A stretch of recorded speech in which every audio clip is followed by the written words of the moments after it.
Ahoy there, and welcome to a new boat. I'm not doing a boat tour on this episode because I don't have time. Basically, this is my new boat. I'll do a full tour when I'm back in Portland, but I have a couple of little jobs that I need to do before I can go anywhere, and that is mainly rerun the jib sheets, because I think the single jib sheet that's on at the minute is probably actually my main sheet. Redo the main sheet, free up a seacock on the heads outlet because I think I'm going to need that this evening, and discovered a problem with the fuel whereby the tank is full of gunge. Therefore I have one backup fuel tank, i.e. jerry can, one other jerry can of fuel, some fuel hose, some clamps, and a strong will to make it work. So yeah, that's what I'm going to be doing this week, getting it up and running. Next week, hopefully, if everything works, you'll be seeing me take the boat back around to Portland, which I'm doing tomorrow. Unfortunately, there is no wind, but I've only got 3 days off work. And basically, if I don't get it back tomorrow, it's going to be a fortnight because it's going southwesterly, 25 knots again, and I'm not doing that in a boat that I don't know. So, yeah, effectively, this week is fix up random stuff on new boat. First of all, I think we'll go up to the bow and we'll get the jib sheets on. We'll run the main sheet, and then I'll do the head seacock. The fuel I'm going to do a la mañana, for the simple reason I don't want to, once all the fuel's in the pipes and stuff, I don't want to take it out, and I don't want to leave the jerry can open all night in case it rains. So that is the plan. Let's I think I found my main sheet actually. I may have found my actual main sheet. I don't know, we're going to do stuff. I've not got an intro. Roll not the intro. Yeah. There's been a change of plan. I'm going to do the heads inlet first. For the simple reason, I'm going to need it soon. So, yeah. Effectively, they are... Oh, here. This is my boat. This is going forwards. I have a sink and a heads. And in here is a huge space. And down there is a heads outlet, not the inlet. This is a fuel tank for the diesel heater that's in the front. Anti-siphon stuff. I don't know what that is. Answers on a postcard what that is. It's to clearly hold something. Yeah. Basically, I'm going to replace this, but I'm going to undo the two screws on the front, loosen up the plate, and see if I can unseize this. Unfortunately, I can't hold the camera and do it, so I'm just going to do it and see what happens. Yeah. Rightio, this securing plate is completely loose now, which means that I may or may not be able to free this up. I'm going to have a whack around it while I've got two hands. Oh, I can actually sit on the toilet the wrong way. Yeah, I'm going to have a whack around it while I've got two hands and see if it will unseize. These are going to get replaced, so... Yeah, I've got a set of bungs just in case everything goes terribly wrong, so... Wish me luck. Oh, they need all good looking at, don't they, up there? We'll sort those out. Alright, after a small amount of persuasion, definitely not with a hammer, this is now free. You can see it leaking water there, so I'm going to tighten this back up now till the water stops, but this still moves. You can see just by putting a bit of pressure on it, the water stops. So yeah, the grease in there is dead, so it needs re-greasing. Worst case scenario, I can just wrench it back up again and it'll stop leaking, but I'm not bothered about the odd drip if it does. So I'm going to tighten those back up and see how we go. Et voila! The heads outlet is now open and the inlet is thingy. The heads is grim, it needs a damn good clean, but It now flushes in theory, so I'm going to give it a few really good flushes and hope it's working okay, because that looks horrible and pooey, and I don't want other people's pooey stuff. But effectively I think it's done. Only time will tell. Alright, fixing the heads has failed successfully, possibly, I don't know. We'll have to see about that one, see how that pans out. I squirted a load of cleaner and stuff down it, so I'll give it a damn good cleaning in a little bit and see how that goes. Right, so next, jib sheets. Looking forwards, I don't know if I'm going to reach it, because I'm only little. I'm only very little, but I'm going to give it a go. But what I'm going to do is I'm actually just going to stick the camera back here and point it forwards, because I know I'm going to drop it. So yeah, I'll do that and we'll see how that goes.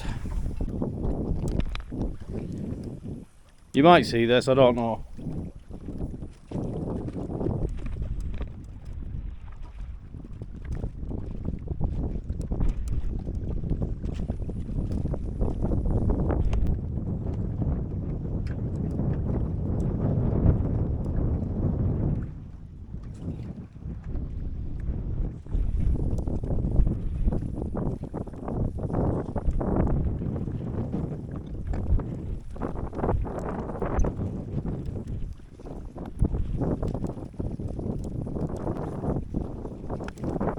Nothing. Alright. I was just freeing up this line that was tangled around everything. Oh, windlass manual. This is where the mooring buoy's coming up and using around. Anchor chain's coming to here. I'm going to open this locker, have a look around.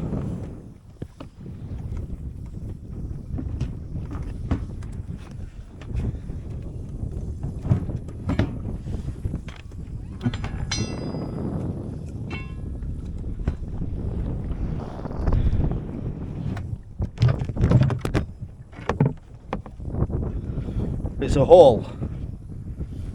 There's a chain locker. I'm going to try and set the anchor up ready for tomorrow, because I can't get the sheets. I'll be back. Alright, it's a little bit windy up here, so I'll just tell you. I've got the anchor out and out of position. The anchor chain is coming up out of the locker. I've just tied it around the little bollard at the front first before I connect it to the anchor. Yeah, it's incredibly windy up here. So that will all be ready to deploy, and I haven't told you where I am. I'm actually on mooring buoys outside Lake Yard in Poole. Quite a cool little place, well protected. It's like 20 odd knots here and sea level's fine. Yeah, right. Next, I'm just going to see if this hose barb fits into the fuel system, so we can do that. Effectively, Carl took the tank apart and the things and found a lot of grime in the tank. Grimmed grime. So what I'm going to do is, the hose is disconnected. I'm going to try and get this in one end of it, add in another bit of fuel hose to the end, which I have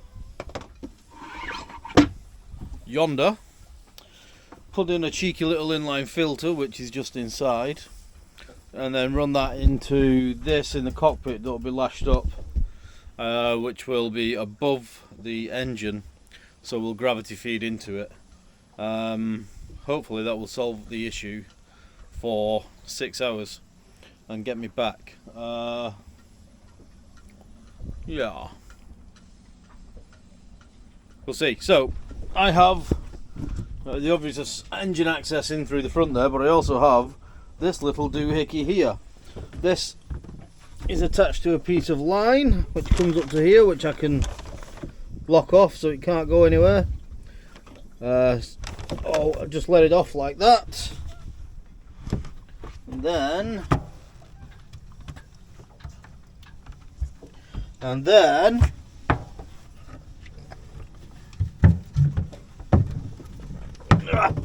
that is awkward with one hand.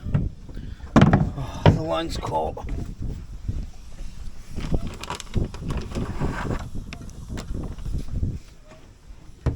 And then we can lift this up, move it to one side, we'll have access to the stuff.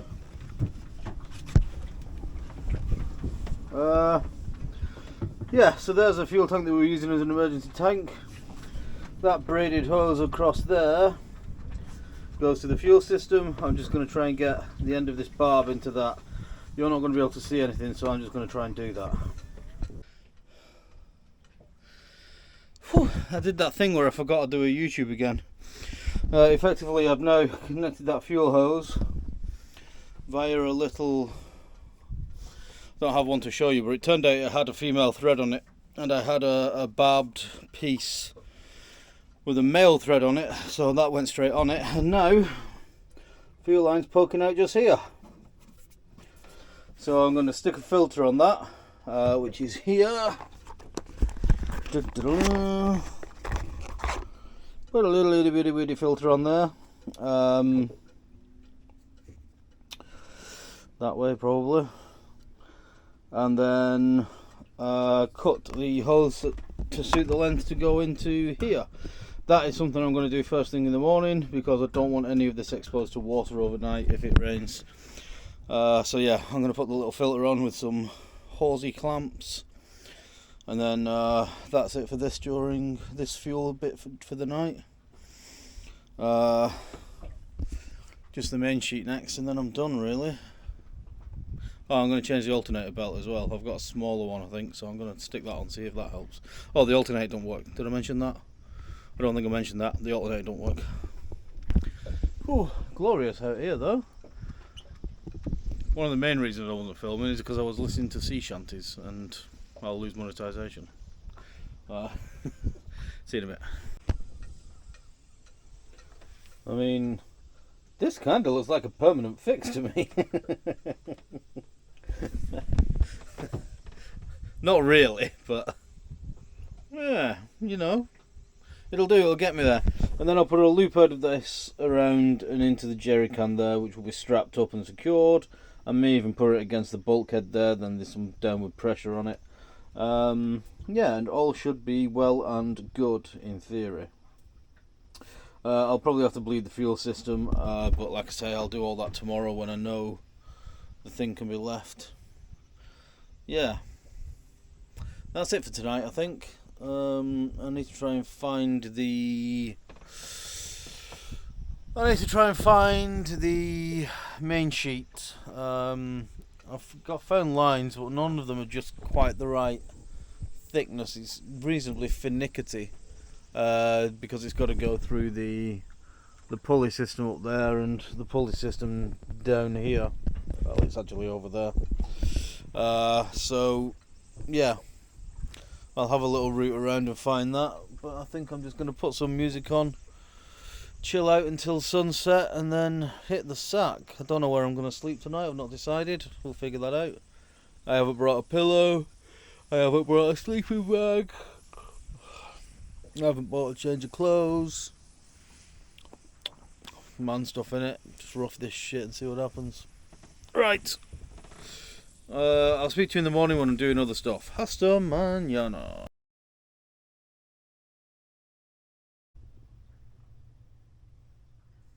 Oakley dokley. Day number 2. I slept alright. I was a bit cold because I didn't bring anything with me. I did have this like gilet thing which I slept underneath, which is great apart from the fact that it's very small and, well, not very small because I'm fat, but very small compared to a body length, and it has holes in. So if you angled yourself just right, the holes didn't make you too cold.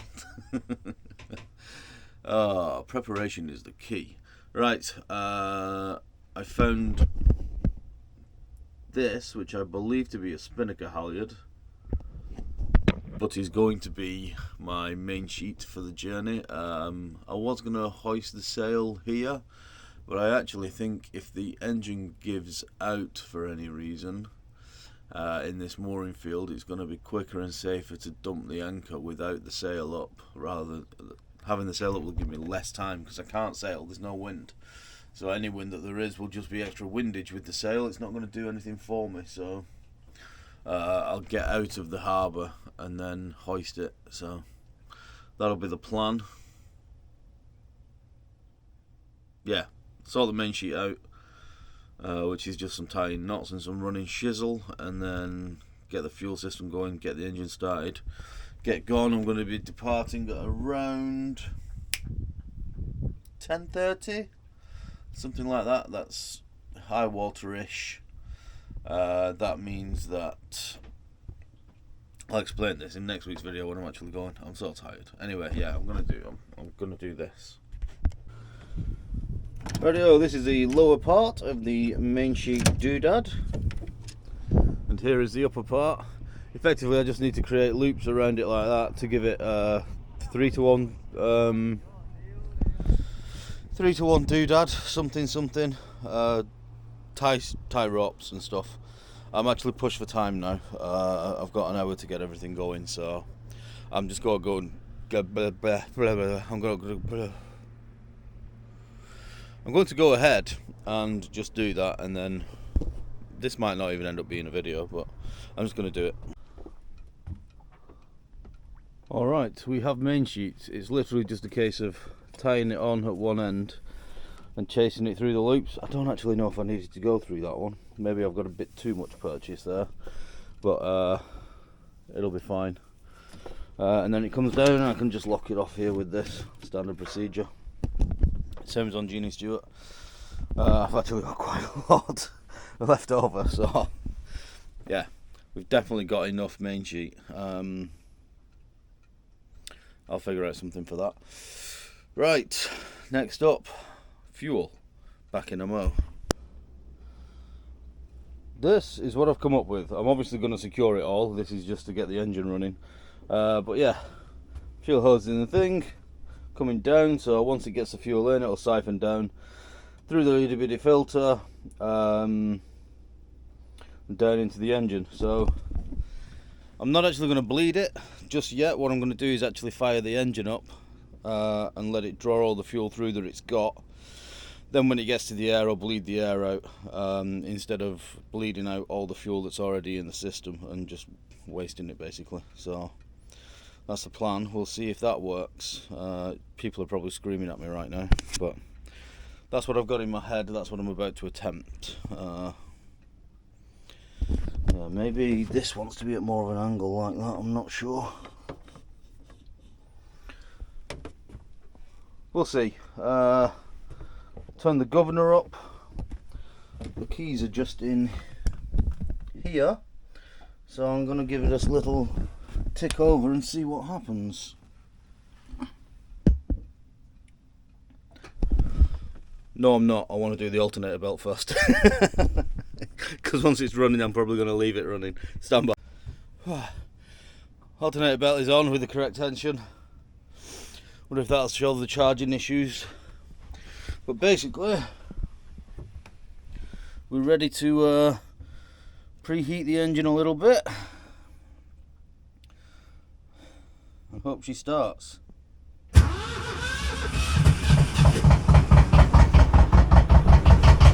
On the button. Come on, take fuel.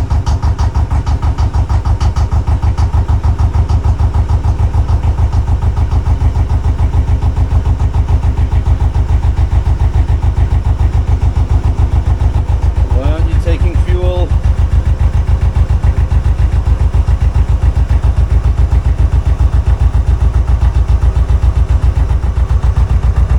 This isn't good.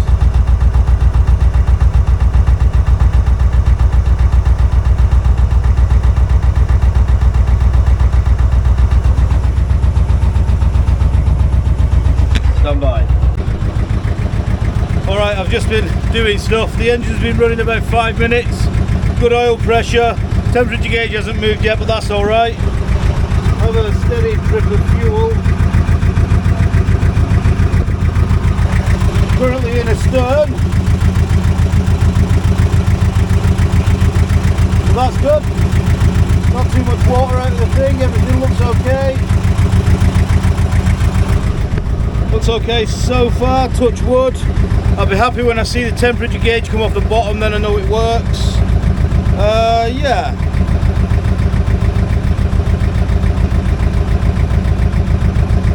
It's going to keep running now. Next thing we do will be set off, I guess.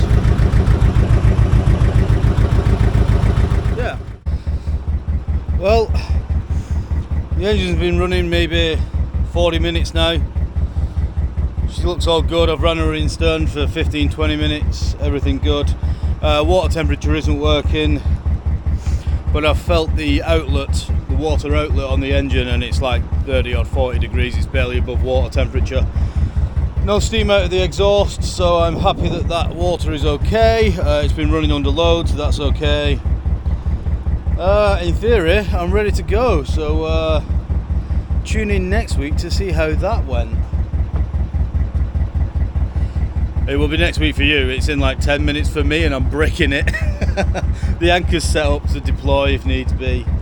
I can't do any more. The engine's running fine, it's tested, all the instruments work. Fired up the auto helm, we're going to see if that works. If not, it's only a bit of hand steering. I've got my Orca tablet ready to go.